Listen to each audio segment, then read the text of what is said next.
नमस्कार, मैं श्यामगिरी। आप देख रहे हैं टीएफडी इंडिया न्यूज 24। टीएफडी इंडिया न्यूज 24 में आप सभी दर्शकों का स्वागत है। बड़ी महत्वपूर्ण है कि इस वक्त भारतीय जनता पार्टी की सरकार जिस तरह चल रही है, एक लोकतांत्रिक सरकार तो नहीं हो सकती, इस बात से तो इनकार नहीं कर सकते। लेकिन नरेंद्र मोदी प्रधानमंत्री बन करके एक काम उन्होंने किया है। जिस दिन जाएंगे वह कुर्सी से, उस दिन वह राजनीति की सारी गंदगियों को खत्म करके जाएंगे। इसका मतलब समझे आप लोग, बड़ी ध्यान से समझिए कि जितने भ्रष्ट लोग हैं सब एक हो गए। जो देश के सामने सच्चाई छिपी हुई थी वह सच्चाई पूरे देश के सामने आ गई। यह समझना बहुत जरूरी है कि भारतीय जनता पार्टी अपने प्रचार प्रसार में जो भ्रष्टाचार की बात कर रही थी और घोटाले की बात कर रही थी, उन सभी भ्रष्टाचारियों को एकजुट कर लिया, चाहे वह न्यायपालिका से संबंधित हो, चाहे फिर वो किसी संवैधानिक पद पर हो, चाहे ब्यूरोक्रेसी से हो और चाहे राजनीतिक दल से, सभी को एक साथ कर लिया। दूसरा, जो देशभक्ति की बात कर रही थी वह उसकी देशभक्ति का परिणाम देश के सामने आ चुका है। और तीसरा, इस सरकार का जो हिंदुत्व की बात कर रही थी वह हिंदुत्व भी इसका देश के सामने आ चुका है। तो नरेंद्र मोदी ने अपने निचले स्तर, सेकेंड कैडर जो है राजनीति का, भारतीय जनता पार्टी का, उसको तैयार नहीं किया, बल्कि तीसरा चौथा पांचवा को भी दबा दिया, उसे ऊपर नहीं आने दिया और उसके अस्तित्व को नहीं बढ़ने दिया। तो जिस दिन नरेंद्र मोदी जाएंगे उस दिन भारतीय जनता पार्टी में कोई चेहरा नहीं होगा और भारतीय जनता पार्टी की असलियत देश के सामने आ गई है कि वोट चोरी,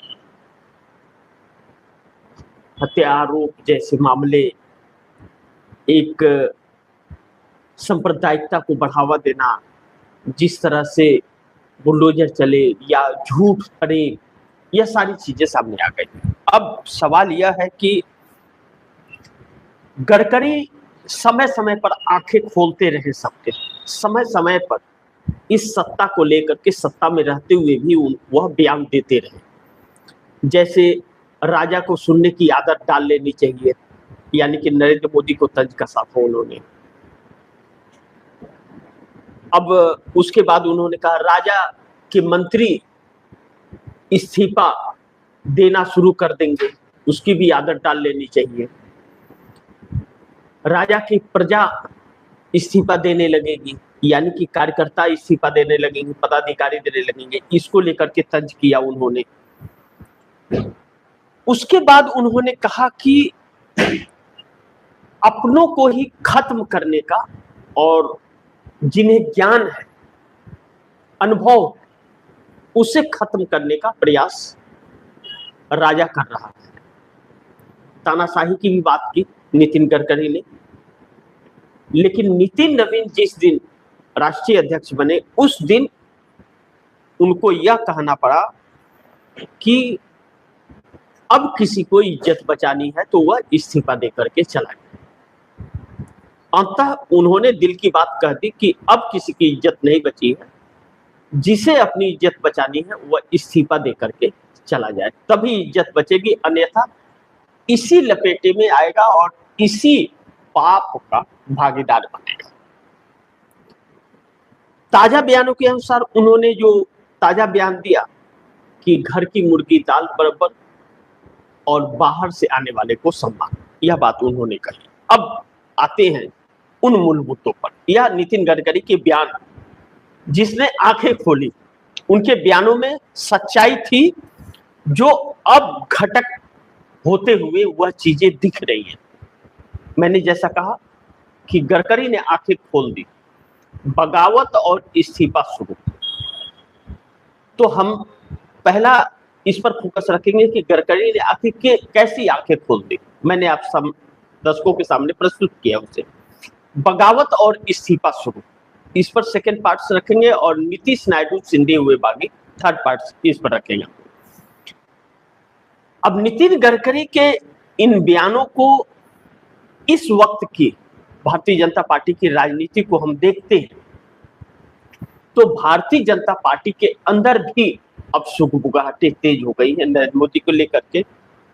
चाहे हम मुरली मनोहर जोशी की बात कर ले, चाहे नितिन गडकरी की बात कर ले, यशवंत सिन्हा की बात कर ले, सुब्रमण्यम स्वामी को भी इसमें रखना चाहिए, और भी बहुत से लोग हैं, आरएसएस को देख ले, या और बाकी के नेता हैं, जैसे हम अमर प्रसाद रेड्डी को देख ले, सुमति वेंकटेश को देख सकते हैं हम, करुणा नागराजन को, अभिलाष गोपीनाथम को, अन्नामलाई को, इन सबको इसमें हम ले सकते हैं। और इन लोगों ने इस्तीफा दिया है।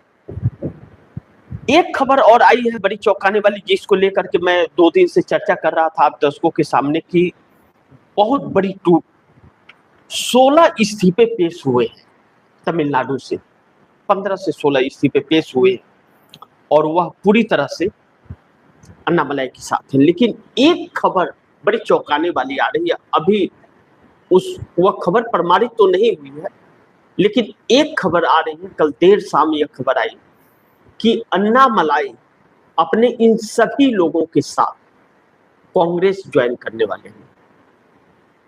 यह खबर बड़ी चौंका रही है। जिस तरह से उन्होंने, अन्नामलाई ने आरोप लगाया भारतीय जनता पार्टी पर, उनके आरोप यह थे अन्नामलाई के कि इस पार्टी में सुनी नहीं जाती है, भारतीय जनता पार्टी में किसी की सुनी नहीं जाती, और यह पार्टी सिर्फ और सिर्फ सत्ता के पीछे भागती है। आम जरूरतों, आम लोगों की तकलीफों से, जरूरतों से कोई सरोकार इसे नहीं है। देश की व्यवस्था चरमरा रही है, अलर्ट जारी हो रहे हैं सरकार के। अच्छा, आप दर्शक देखिए अन्नामलाई की बातों में कितना दम है। उन्होंने कहा सिर्फ सत्ता के पीछे भागती है, किसी की सुनती नहीं है। आप दर्शक देखिए, लगातार पेट्रोल के दाम बढ़ रहे हैं, गैस के, डीजल के, गैस सारी रेट बढ़ रहे हैं। पहली बार 3 रुपया बढ़ा तो आपको झटका लगा, उसके बाद जो बढ़ा तकरीबन 10 रुपए के आसपास तो बढ़ गया है रेट। पता चला यही 10 रुपया एक बार नहीं बढ़ा सकते थे, तुरंत झटका लगा, लेकिन यह लगातार बढ़ रहा है। यह बढ़ने का मतलब यह है कि सभी चीजों पर इसका असर पड़ रहा है। हम इस पर आएंगे, लेकिन बगावत तमिलनाडु से उठी है और अब आरएसएस के अंदर तक पहुंच गई है, जो आरएसएस के 48 सांसद हैं। एक खबर और चौंकाने वाली है कि कैबिनेट विस्तार बहुत जल्द होने जा रहा है, बहुत जल्द कैबिनेट विस्तार होने जा रहा है। इस कैबिनेट विस्तार में जो जाने वाले लोग हैं, जॉर्ज कुरियन, नवनीत सिंह बिट्टू तो वैसे ही चले गए, निपट गए, ये दोनों निपट गए पूरी तरह से, क्योंकि इनके राज्यसभा सांसद का कार्यकाल समाप्त हो गया था और इन्हें फिर राज्यसभा भेजा नहीं है, तो यह तो बाहर हो गए, मंत्री पद से इस्तीफा हो ही जाएगा इनका, तो अलग छोड़ दीजिए दो लोगों का, जॉर्ज कुरियन का और नवनीत सिंह बिट्टू का। ये दोनों ही चेहरे भारतीय जनता पार्टी के लिए काल बन जाएंगे, इतने बड़े बागी होंगे अब, क्योंकि इनकी जुबान में लगाम है नहीं, यह बर्दाश्त नहीं कर पाएंगे, झेल नहीं पाएंगे। तो और इन लोगों ने बहुत कुछ अनाप शनाप बयान भी दिए हैं, तो यह दोनों भारतीय जनता पार्टी के लिए काल बन सकते हैं, और इस वक्त भाजपा के अंदर भाजपा के लिए आवाज उठनी शुरू हो गई है। दूसरा, धर्मेंद्र प्रधान अब बहुत बड़े संकट बन गए हैं मोदी शाह के लिए। आरएसएस सुनने को तैयार नहीं है धर्मेंद्र प्रधान को हटाने के लिए। इंडिया गठबंधन ने अपने बैठक में शिक्षा मंत्री धर्मेंद्र सिंह प्रधान को प्रमुख रखा चर्चा के अंदर और उनके इस्तीफे को लेकर के कैंपेन चलाने की बात की। इंडिया गठबंधन की बात कर रहा हूं, कल की बैठक में। लेकिन कांग्रेस का यूथ कांग्रेस और NSUI लगातार इन चीजों को लेकर के धरना प्रदर्शन कर रहा है। पूरे महीने की लिस्ट बनी हुई है, प्रतिदिन किसी न किसी शहर में, राज्य के राजधानी में यह चीजें हो रही है, मांग हो रही है। दूसरा पॉइंट यह है कि भारतीय जनता पार्टी के ओरिजिनल लोग बागी हो रहे हैं और अब धर्मेंद्र प्रधान के साथ हरदीप सिंह पुरी पेट्रोलियम मंत्री, इनके कार्यकाल भी समाप्त होने वाले हैं। मात्र 4 से 5 महीने इनके कार्यकाल के बचे हुए हैं। राज्यसभा, इनकी राज्यसभा की सदस्यता समाप्त हो जाएगी, फिर चुनना होगा इनको। तो हरदीप सिंह पुरी को पेट्रोलियम मंत्री का इस्तीफा, उनको कैबिनेट विस्तार में उनको भी साइडलाइन किया जाएगा। वह भी एप्स्टीन फाइल को लेकर के नरेंद्र मोदी के लिए बहुत बड़े सरदर्द है। तो धर्मेंद्र प्रधान के लिए आरएसएस अभी तैयार नहीं हो रहा है, आरएसएस के लिए तैयार करने की कोशिश की जा रही है और हरदीप सिंह पुरी को निपटा रहा है। लेकिन इसमें जयशंकर और निर्मला सीतारमण वित्त मंत्री, यह दोनों भी निपटाए जा सकते हैं, इसकी चर्चा बड़ी तेज है। अब अगर वित्त मंत्री निर्मला सीतारमण को कैबिनेट विस्तार के तहत मोदी करते हैं, क्योंकि यह चेहरे थोड़ा बहुत चर्चित हो गए, राजनाथ सिंह का भी नंबर है इसमें। राजनाथ सिंह, हरदीप सिंह पुरी, धर्मेंद्र प्रधान और एस जयशंकर विदेश मंत्री, रक्षा मंत्री राजनाथ सिंह के बहुत सारे सवाल उठ करे हुए। हरदीप सिंह पुरी एप्स्टीन फाइल में पूरी तरह से लिप्त है। एस जयशंकर की विदेश नीति लगातार फैल रही है और वित्त मंत्री निर्मला सीतारमण सवालों के घेरे में। उनके पति परकला प्रभाकर जो अर्थशास्त्री है, लगातार सवाल खड़े किए। तो वह वित्त मंत्री पर ही सिर्फ सवाल नहीं खड़े किए, वह पूरे सिस्टम पर सवाल खड़े करती है। और सरकार के आंकड़े गलत हैं, या तो आईएमएफ का रिपोर्ट कहता है, आईएमएफ की रिपोर्ट ने इसीलिए भारत को सी ग्रेड में रखा है कि भारत के आंकड़े संदिग्ध हैं। तो ऐसे में इस्तीफों का एक मंत्रिमंडल में बहुत बड़ा कैबिनेट विस्तार के तहत इस्तीफा होगा और विरोध के तहत 20 से 21 तमिलनाडु में हो रहे हैं, जिसमें 5 हो ही चुके हैं इस्तीफे। अमर प्रसाद रेड्डी के हो चुके हैं, अभिलाष गोपीनाथम के हो चुके हैं, करुणा नागराजन और सुमति वेंकटेश के हो चुके हैं और अन्नामलाई के हो ही चुके हैं। अब ऐसे में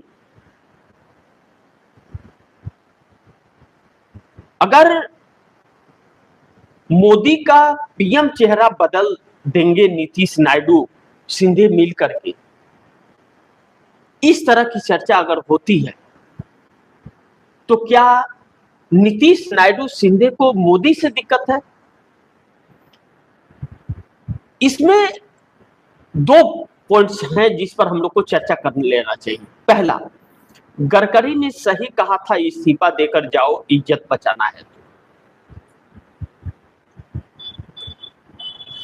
और दूसरा, टीएमसी को बीजेपी ने तोड़ा, 60 एमएलए 20 सांसद, बदले में 139 एमएलए और 37 सांसद बीजेपी छोड़ देंगे। इसे आप दर्शकों के सामने बड़ी प्राथमिकता से मैं रखता हूं। आप दर्शक इसे ध्यान से समझने की कोशिश कीजिए, सारी तस्वीर इस राजनीति की समझ आप दर्शकों को आ जाएगी। क्योंकि नीतीश नायडू सिंधे, ये तीनों शख्स बागी हो चुके हैं। यह बात अलग है कि गोदी मीडिया इस खबर को नहीं ऊपर आने दे रहा है, लेकिन बयानों को आप देखिए, लोकल चैनलों पे जाइए, बिहार के लोकल चैनल पे जाइए, महाराष्ट्र के लोकल चैनल पे जाइए और आंध्रा के लोकल चैनल पर जाइए, आप देखिए कि किस तरह खबरों की झड़ी लगी हुई है। लेकिन नेशनल लेवल पर उसे नहीं जाने दिया जाता और लोकल पर लगाम नहीं है। लेकिन जो बड़े चैनल लोकल में हैं वो नहीं दे रहे हैं, लेकिन बाकी सब दे रहे हैं। ऐसे में जैसा मैंने कहा, गडकरी ने सही कहा था इस्तीफा देकर के जाओ, इज्जत बचाना है तो इज्जत बचाने के लिए कौन गया, किसने कदम बढ़ाया? अन्नामलाई ने। शुरुआत अन्नामलाई ने किया इस्तीफे से, और अन्नामलाई के इस्तीफे के बाद ही सुमति वेंकटेश का दूसरा इस्तीफा हुआ।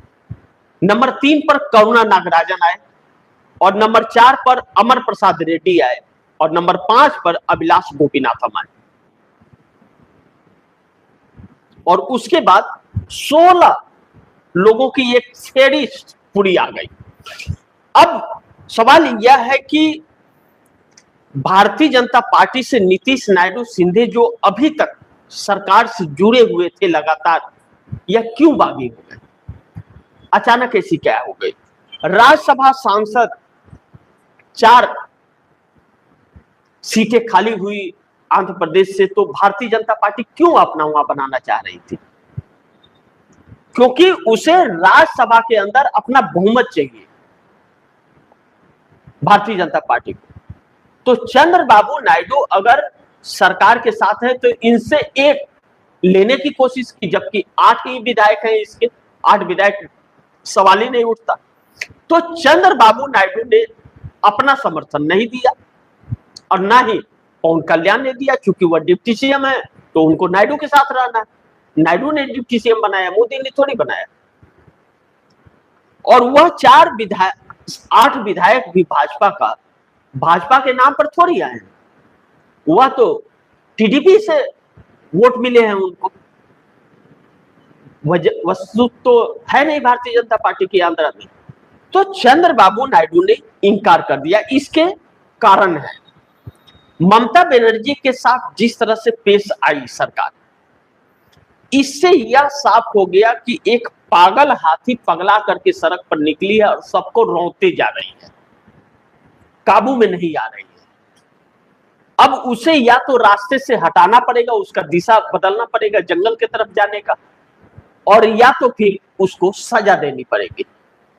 तो पागल हाथी को किस तरह काबू में लाते हैं लोग? या तो भाला कोस दो, गोली मार दो, कुछ भी कर दो, करके काबू में लाते हैं ना। वैसे राजनीति में साथ छोड़ दो, समर्थन वापस ले लो, सरकार गिरा दो, इस तरह से काबू में लिया जाता है।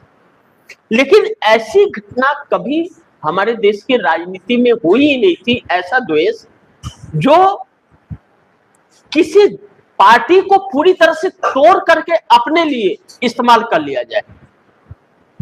अच्छी तरह हम लोग को याद है कि अटल बिहारी वाजपेयी की सरकार 1 वोट से गिर गई थी, 1 सांसद, लेकिन उन्होंने कहा कि पैसे दे करके और बहुमत जुटाना पड़े, यह काम मैं नहीं करूंगा।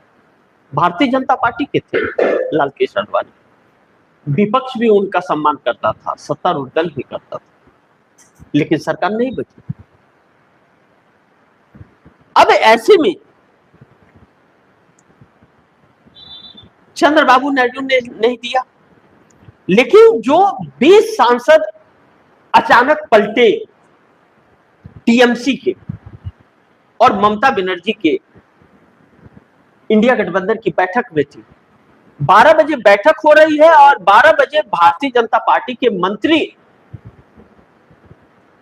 के घर पर कौन कौन था? आप दर्शकों को मैं वो नाम बता दूं, शॉर्ट में बता दूं, ताकि आप दर्शक समझे इसे कि टीएमसी के अरुण चक्रवर्ती, पार्थ भौमिक, शताब्दी राय, जगदीश बसुनिया, काकोली घोष, तस्तीदार, प्रसून बनर्जी, कालीपता सोरेन, शर्मिला सरकार, जून मालिया, वापी हल्दर, अमित मल, शुभेंदु शेखर राय, यह लोग थे।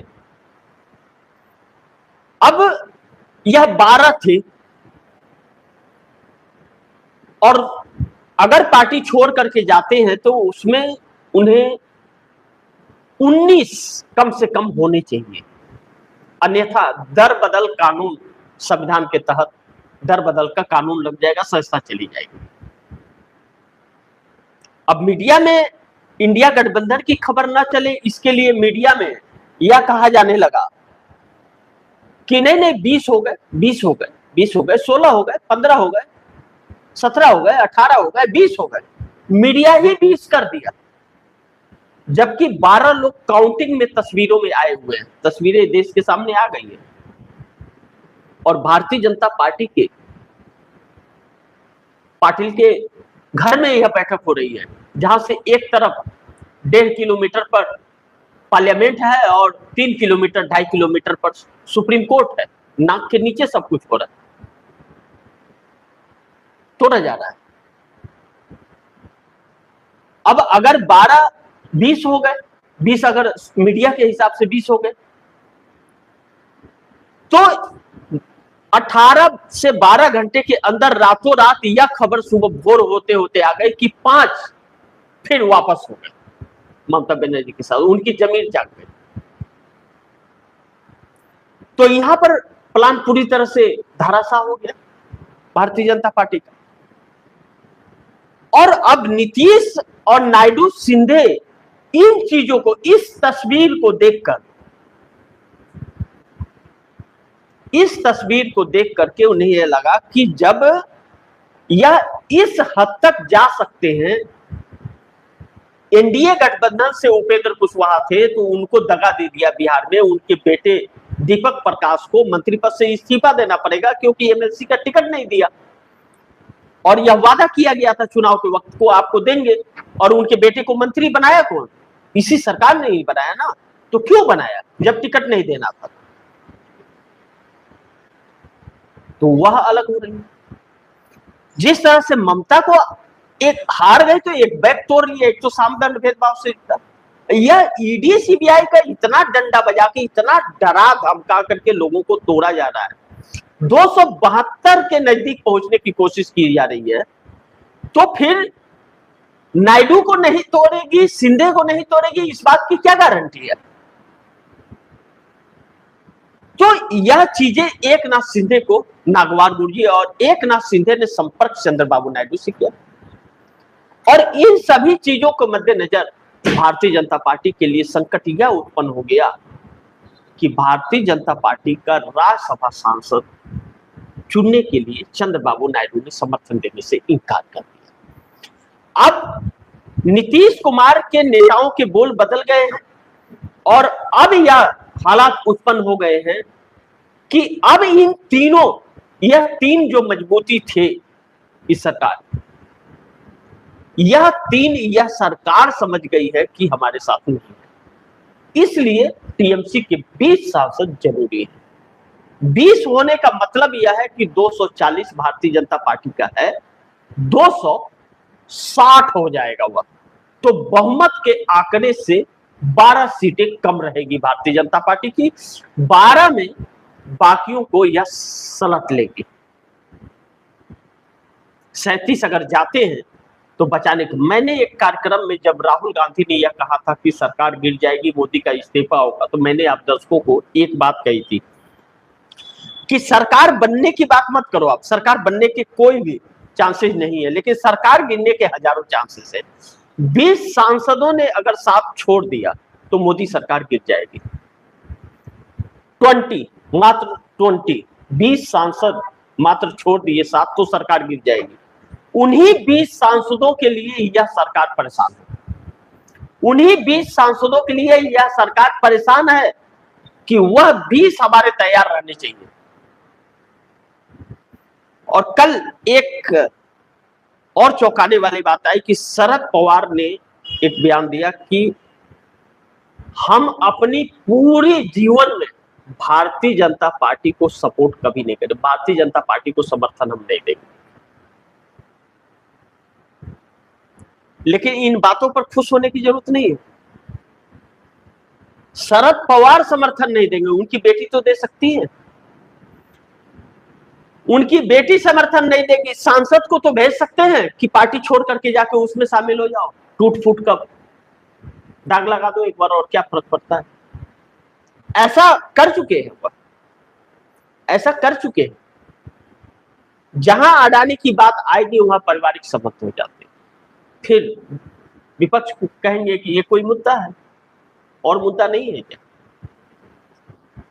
तो और कौन सा मुद्दा है? सरकार जहां फंस रही है वहां पर वो उस मुद्दे को छोड़ दो, तो मुद्दे किस पर बात करेंगे?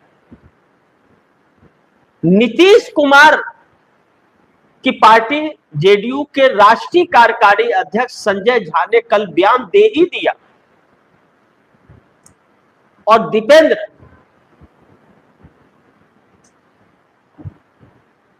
सीपीएम के भट्टाचार्य, दीपेंद्र भट्टाचार्य और जेडीयू के कार्यकारी अध्यक्ष संजय झा ने यह बयान दे दिया कि ममता और केजरीवाल की वजह से नीतीश कुमार इंडिया गठबंधन से बाहर आए थे, क्योंकि वहां एक बात पर नहीं रह सकते, वह अरविंद केजरीवाल बाहर हो चुके और वह ममता बनर्जी अब टूट फूट खत्म हो चुकी है।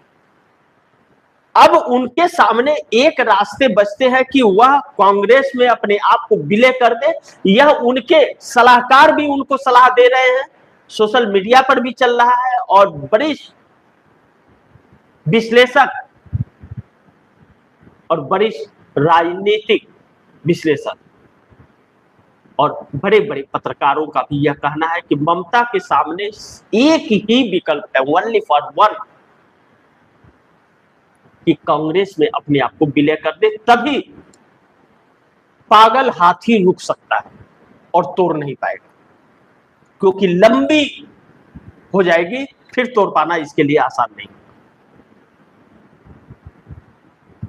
अब ऐसे में इन लोगों का क्या रुख होगा यह वक्त बताएगा, देखना दिलचस्प हो कि, लेकिन टीएमसी तोड़ना भारतीय जनता पार्टी के लिए अपनों में बगावत करा दिया है, इस बात से हम इनकार नहीं कर सकते। और अब तो यह तय माना जा रहा है कि अगर ऐसे ही चलता रहा तो मोदी का जो पीएम का चेहरा है ना, नीतीश नायडू शिंदे ने अगर तीनों ने ठान लिया तो चेहरा बदल देंगे, यही लोग बदल देंगे, या तो बदल दे या तो इनको निपटा। तो 20 सांसद जो अचानक पलटे हैं टीएमसी के, और अचानक इनको एनडीए मोदी सरकार में बहुत खूबियां नजर आने लगी, तो इतने सालों तक जमीर क्या मर गया था कि अब जमीर जिंदा हुआ है। अभी तक तो अगले पार्लियामेंट सेशन तक तो पानी पी पी करके गाली दे रहे थे। तो ऐसे में आप दर्शकों की क्या राय है, क्या सुझाव है, कमेंट बॉक्स में जरूर दीजिएगा। इस खबर को ज्यादा से ज्यादा शेयर कीजिए, अपने दोस्तों को भी कहिएगा कि आगे शेयर करें, और आपने टीएफडी इंडिया न्यूज़ 24 को सब्सक्राइब नहीं किया, सब्सक्राइब कर लीजिए, अपने दोस्तों को भी कहिएगा टीएफडी इंडिया न्यूज़ 24 को सब्सक्राइब करें। मिलते हैं अगली खबर के साथ, तब तक के लिए नमस्कार।